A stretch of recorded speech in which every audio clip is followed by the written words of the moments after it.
We have, I've been talking about it a lot. We have a lot of guys, first of all, a lot of guys I feel comfortable with. And being with, just the amount of work that we got in the off season, guys missing a couple days here, or, you got guys rolling in and out, however it is. We have the rapport that, we've been building over time. So there's no concerns from that for me. Yeah, JT, DJ at the ACC Media Days talked a little bit about the kind of the culture shock of coming from California to Southern football. First of all, what was that experience? Did you feel some of that yourself? And how have you, I guess, adjusted to becoming kind of the focal point of all this passion down here? Yeah, no, there definitely is. Just football is just, another thing on the West Coast, I would say, is kind of how it felt versus football being the thing here.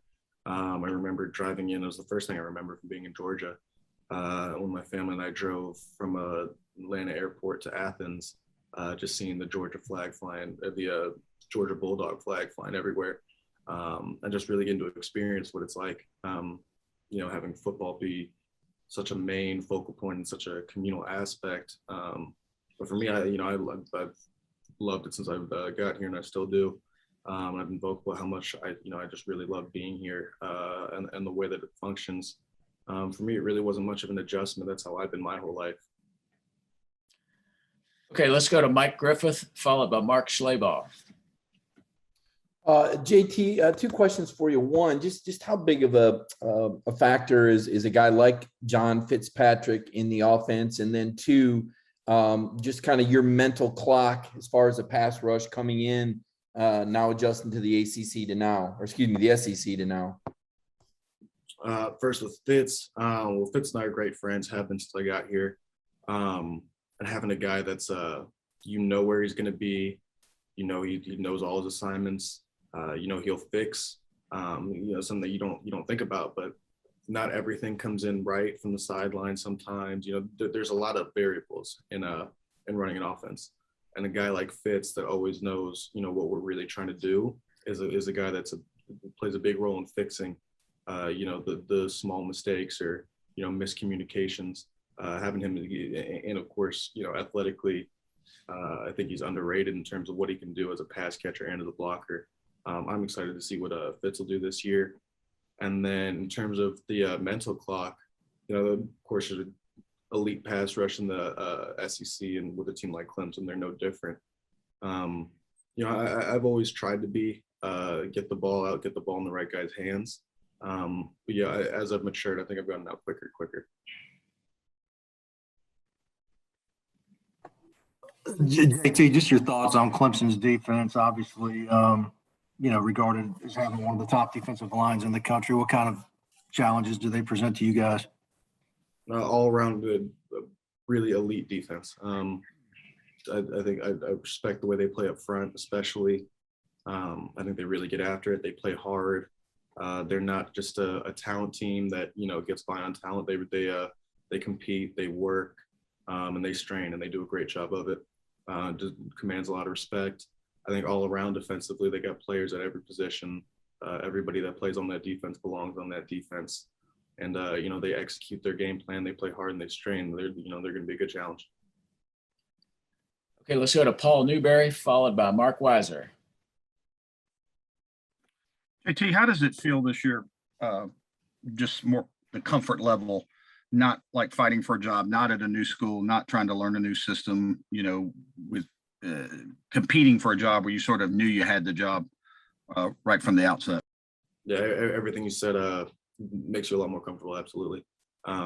Just the rep total that you get, and the increase in your role among the team increases the influence you have over what we do offensively, and with the guys, how we run routes, how we protect certain things that we do.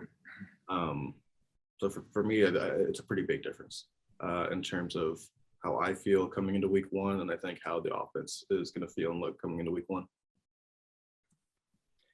JT, obviously you started a full season at Southern Cal and the last 4 games of last year. This would seem to be the biggest stage for you. yet in college and the biggest test maybe. Do you view it as that, and how do you approach it? I approach it the same way I approach anybody else, which would be it's another game of football, and I think everyone, Georgia and Clemson should see it the same way. As big and as cool as this game is, it's week one. It's you can beat Clemson by 100 and lose the rest of the season, not make the SEC. Clemson could win by 100, and you could we could lose to Clemson by 100 and then win the SEC, and everything goes our way. In terms of this game specifically, I think it's an awesome stage, great competition. It's a great way to see where we're at, see what we need to improve on. I'm sure Clemson will see it the same way. And, we go from there, play our game, and then as soon as that game's over, we're focused on UAB. Okay, let's go to Mark Bradley, followed by David Pascal. JT, do you expect either team to win by 100? Do not expect either team to win by 100 points. No, it's more hyperbole there. JT, kind of building off the big stage, what's the most nervous you've ever been going into a game? And if that's Pee Wee League or Matter Day or whatever the case may be, and you sound pretty grounded, how do you combat nerves when you're talking about a top 5 showdown that people have been talking about for months? Yeah, I'd say the most nervous I've been was Texas. My freshman year playing at Texas, there's 104,000 in the stands. And that was my first time really experiencing crowd noise. You got to scream to tell your running back that's a foot away from you, what to do. It was unbelievable. But even then, after about the first drive or the first couple plays, you really start to calm down naturally. I think my best way of dealing with nerves is just understanding what nerves are. And it's just your body's response to, knowing that you're doing something that means something to you and something that matters. And just to breathe through it and, be excited for the moment. The way that you approach it with your perspective makes a big difference compared to if the nerves are going to, bring you down or help build you up. Okay, let's go to Brandon Sudds, followed by Chip Towers. Hey, JT, I mean, we obviously haven't had the chance to speak to you since media day, but I saw the video you did with SEC Network about kind of your mental health and the stuff that you've overcome over the last couple of years. Now that you're in your first full season of football since 2018, I wanted to give you an opportunity to kind of expand on that more and kind of dive into how you've overcome some of those struggles with mental health through the injury and things like that. Yeah, great question. A lot of it has a lot of the help has really come from being in a situation that I'm surrounded by great teammates. I have a great coaching. I have great support. And I'm in an area that I really do love. And for the most part, the biggest thing for me has just been getting back to work and getting in the groove of things. And the more I've done that, the more I've gotten into it. Just very positive correlation with how I've been mentally and all around.